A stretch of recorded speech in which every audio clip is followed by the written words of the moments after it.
Hello everyone, welcome to my channel पर नए हो तो चैनल को सब्सक्राइब करें और मुझे सपोर्ट करें।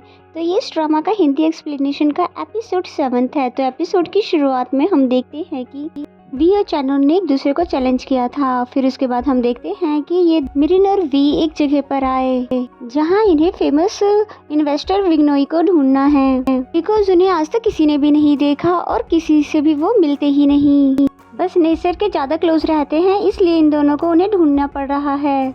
कि तभी वहाँ से कुछ लोग जाने लगे ये कहते हुए कि चलो चलो मैच स्टार्ट होने वाला है, जिन्हें वी और मिरिन ने भी फॉलो किया, जहाँ पर एक आदमी को चेस खेलते हुए दिखाया गया। उस आदमी के हाथ पर एक टैटू को दिखाया गया, जिसको देखकर वी को शक होता है कहीं यही तो विग्नोई नहीं है। फिर जैसे ही उसे पता चलता है कि इस आदमी का नाम नोई है तो वी कंफर्म हो जाता है कि यही मिस्टर विग्नोई होंगे।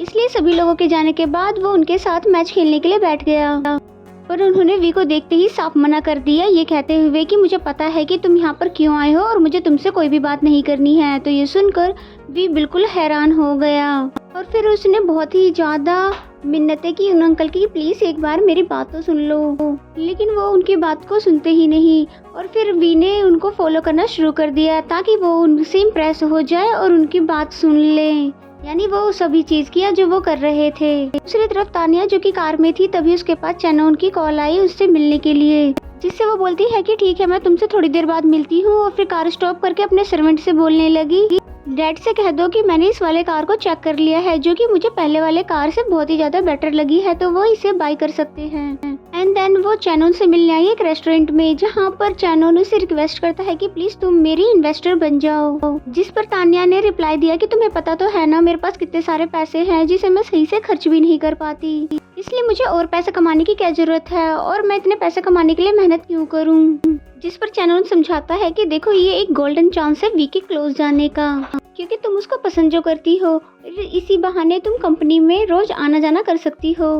तब तानिया सोचती है कि कह तो ये सही रहा है, पर फिर वो उससे पूछती है कि तुम पहले मुझे ये बताओ कि तुम्हारी असली साइड क्या है, यानी कि तुम कभी उसके अच्छे भाई होने की एक्टिंग करते हो तो कभी तुम उससे आगे निकलने की कोशिश करते हो। जिस पर चैनोन आंसर करता है कि मेरे लिए जीत इम्पोर्टेंट है, क्योंकि मुझे जीतना पसंद है और मैं अपनी कंपनी खुद से बनाना चाहता हूँ, इसलिए मुझे ये करना है। दूसरी तरफ वी की हालत बहुत ही ज्यादा खराब हो जाती है विग्नोई को मनाते मनाते, इसलिए वो थक कर आकर बैठ जाता है कि तभी वही अंकल इन दोनों के पास आकर बोलते हैं कि मैं तुम दोनों के साथ डील करने के लिए रेडी हूँ, क्योंकि तुम दोनों मुझे पसंद आ गए हो। तो ये सुनकर वी और मिरिन बहुत ही ज्यादा खुश हो जाते हैं।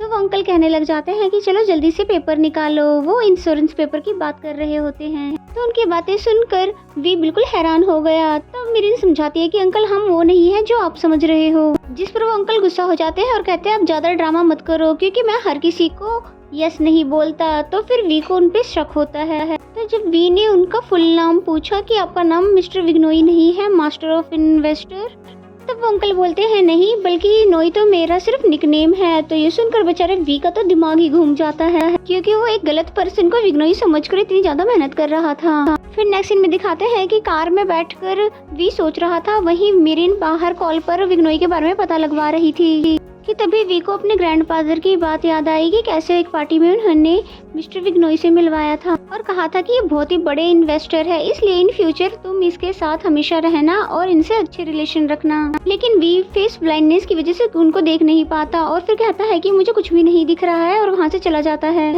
इसलिए प्रेजेंट में वो सभी बातों को याद करके बहुत ज्यादा परेशान है। अगर मेरे को फेस ब्लाइंडनेस नहीं होती तो मैं उनको उसी समय देख लेता और मुझे इतनी प्रॉब्लम फेस नहीं करनी पड़ती। दूसरी तरफ तानिया को दिखाते हैं जो कि वीडियो कॉल पर चैनन से बात कर रही थी, जो कि वॉशरूम में था। वो तानिया के सामने ही शर्ट उतारने लगा, तो तानिया चिल्लाकर बोलती है क्या तुम्हें दिख नहीं रहा कि मैं यहीं पर हूँ, तुम ऐसा कर रहे हो। तब वो चैनन कहता है कि मुझे पता है कि तुम मुझे देखकर कुछ भी फील नहीं करती, इसलिए मेरे शर्टलेस होने से भी तुम्हें कोई भी फर्क नहीं पड़ने वाला। फिर तानिया कहती है कि चलो छोड़ो इन बातों को, और मैंने बहुत ही सोचने के बाद तुम्हें वीडियो कॉल किया है इस डील को साइन करने के लिए, और इससे पहले कि मेरा माइंड चेंज हो जाए तुम सारे पेपर सिग्नेचर के लिए लेकर आ जाना। तब चैनन कहता है कि ओके मिस, जैसा आप कहो, और फिर कॉल को कट कर देता है। फिर हमें चैनन की मदर को दिखाते हैं जो कि किसी से कहकर वी की मॉम के बारे में पता लगवा रही है। फिर नेक्स्ट सीन में दिखाते हैं मिरिन जो अपना ओल्ड काम कर रही थी, यानी कि ब्राउनीज देने, जो उस लेडी को देने आती है, तो उसे पता चलता है कि वो तो कहीं पर जा रही है। तभी वहाँ पर कार भी आ गई, जिसमें से एक आदमी उतरता है और उसे बहुत ही ज्यादा रिस्पेक्ट दे रहा था और बातों से ऐसा लग रहा था कि वो अपनी पहचान छुपाकर इस एरिया में रह रही हो। और तभी मिरिन से बोलती है कि सभी ब्राउनीज को कार में रखवा दो, क्योंकि ये अभी हेल्थ केयर सेंटर जाने वाली है। तो तब मिरिन ने ऐसा ही किया और फिर जैसे ही कार स्टार्ट होने वाली थी कि उसने असिस्टेंट की बातें सुनी, जो कि किसी से कह रहा है कि हम बिग को लेकर एयरपोर्ट पहुंचने वाले हैं। तो ये सुनकर मिरिन के होश उड़ गए। क्या बिग नोई, यानी कि बिग नोई आंटी नोई है? और फिर तभी बताया जाता है कि वी के ग्रैंडफादर ने जिसे इंट्रोड्यूस करवाया था वो एक फीमेल थी जो बिगनोई थी, पर वी को एक मैन लगा था। फिर मिरिन कैसे भी भागकर गाड़ी को रुकवाती है और वी के बारे में बताना शुरू कर देती है और बोलती है कि मेरे बॉस आपको ढूंढ रहे हैं क्योंकि उनको एक इन्वेस्टर की जरूरत है। तो ये सुनते ही कार को वो स्टार्ट करने के लिए कहती है, क्योंकि उनके अकॉर्डिंग मिरिन उनका टाइम वेस्ट कर रही है। इसलिए एप्लीकेशन के बारे में अब मिरिन को चिल्ला कर आंटी नोई को बताना पड़ा। ये एक हेल्थ केयर ऐप है जो कि उन लोगों के लिए बनाया जा रहा है जो अकेले रहते हैं, यानी कि इसके हेल्प से आप ब्लड प्रेशर को चेक कर सकते हैं, मिल्क की कैलोरीज भी चेक कर सकते हैं, ब्लड शुगर भी एंड हार्ट रेट्स भी। कि तभी कार रुक गई और उसमें से आंटी नोई ने बताया कि ठीक है, मैं तुम्हारे बॉस से 2 दिन के बाद मिलने के लिए तैयार हूँ, फिर मैं इसके रिगार्डिंग बात करूंगी, लेकिन सिर्फ 15 मिनट के लिए। तो मिरिन हाँ कह देती है और फिर उनके जाने के बाद बहुत ही ज्यादा खुश हो जाती है, क्योंकि आखिरकार उसने बिगनोई को ढूंढ तो लिया। और फिर वो ये बात जैसे ही वी को आकर बताती है तो उसके भी होश उड़ जाते हैं कि क्या सच में तुमने बिगनोई को ढूंढ लिया? मिरिन कहती है हाँ, और ठीक 2 दिन बाद हमारी उनके साथ मीटिंग है। वी बोलता है मिरिन को, तो ठीक है, आपसे तुम्हें यहीं पे रुकना पड़ेगा, क्योंकि उनसे मिलने के लिए हमें ऐसी फाइल तैयार करनी होगी जिसे रीड करके वो मना ही ना कर पाए। और फिर मिरिन से हॉट चॉकलेट बनाकर लाने के लिए बोलने लगा।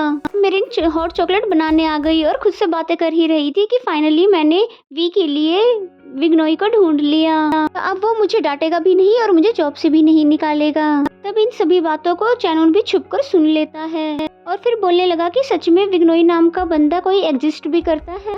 फिर नेक्स्ट सीन में दिखाते हैं कि वी बहुत ही ज्यादा सीरियस वे में मिरिन को समझा रहा था कि मिरिन तभी मन में बोलती है कि ये काम करते हुए कितने कूल दिख रहे हैं। कि तभी वी मिरिन के क्लोज हो जाता है, ये बोलते हुए कि तुम मेरी बातों को सुन भी रही हो कि नहीं। तब वो बोले कि हाँ, लेकिन आप थोड़े पीछे हो जाओ। तब वी पूछता है कि क्यों, क्या मैं तुम्हें अच्छा नहीं लगता?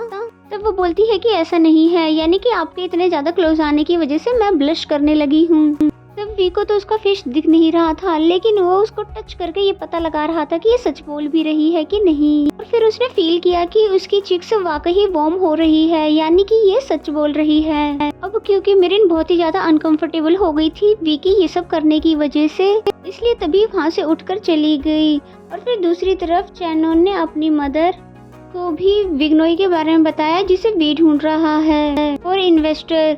तब उसकी मॉम हंसकर बोलती है कि वो हमेशा अनप्रोफेशनल ही रहेगा और वी उस इंसान को ढूंढ रहा है जो इस दुनिया में एग्जिस्ट ही नहीं करता। तब चैनोन कहता है कि अगर सच में बिगनोई नाम का पर्सन हुआ तो मैं चैलेंज को हार जाऊंगा, क्योंकि ग्रैंडफादर भी एक बार बिगनोई की चर्चा कर चुके हैं कि वो बहुत ही बड़ा इन्वेस्टर है।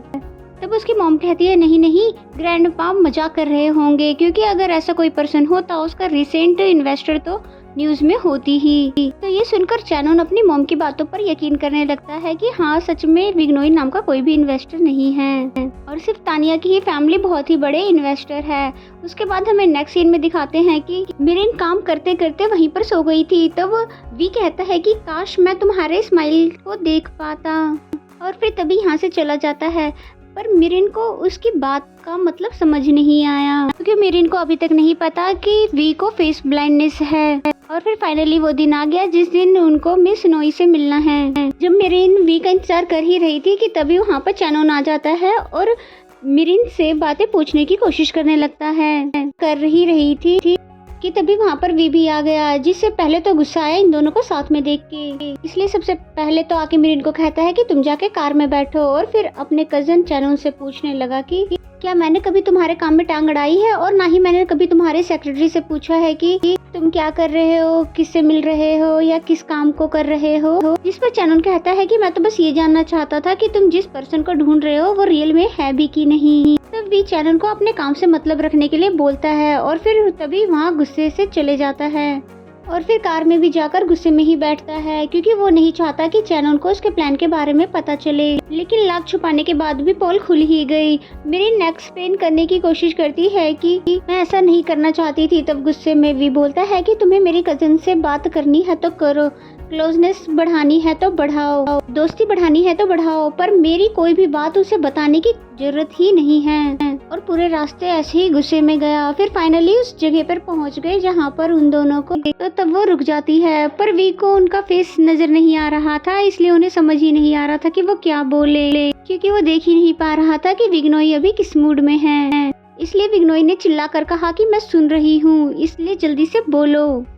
तो वी ने फिर से एप्लीकेशन के बारे में बताना शुरू कर दिया। तब विग्नोई कहती है कि तुम कैसे श्योर हो कि डिसेबल लोगों के पास भी स्मार्टफोन होंगे इस एप्लीकेशन का यूज करने के लिए। वी कहता है मैं एक डिसेबल पर्सन को जानता हूँ, इसीलिए उसके अकॉर्डिंग ही इस ऐप को बना रहा हूँ। तो वो बोलती है कि अच्छा ठीक है, फिर बताओ क्या क्या पता है तुम्हें। और कहती है कि तुम एक यंग बॉय हो, इसलिए तुम्हें नहीं पता कि एल्डर्स की क्या नीड होती है, या सिक की या एक डिसेबल पर्सन की, इसलिए क्योंकि अभी तुम उस एज में नहीं हो कि ये सब एक्सपीरियंस कर पाओ। इसलिए मैं बिल्कुल भी रेडी नहीं हूँ तुम्हारे साथ इन्वेस्ट करने के लिए। और फिर जैसे ही यहाँ से जाने वाली थी कि तभी वी चिल्ला कर बता देता है कि मैं भी एक डिसेबल पर्सन हूँ, इसलिए मैं सब समझ सकता हूँ क्योंकि मुझे बहुत ही सालों से फेस ब्लाइंडनेस है, जब से मेरी मॉम ने मुझे छोड़ा है।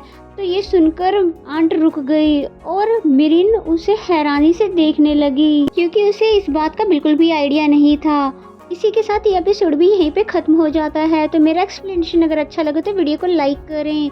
अगर चैनल को अभी तक सब्सक्राइब नहीं किया तो सब्सक्राइब कर ले। तो मिलते हैं नेक्स्ट एपिसोड में, तब तक के लिए बाय बाय।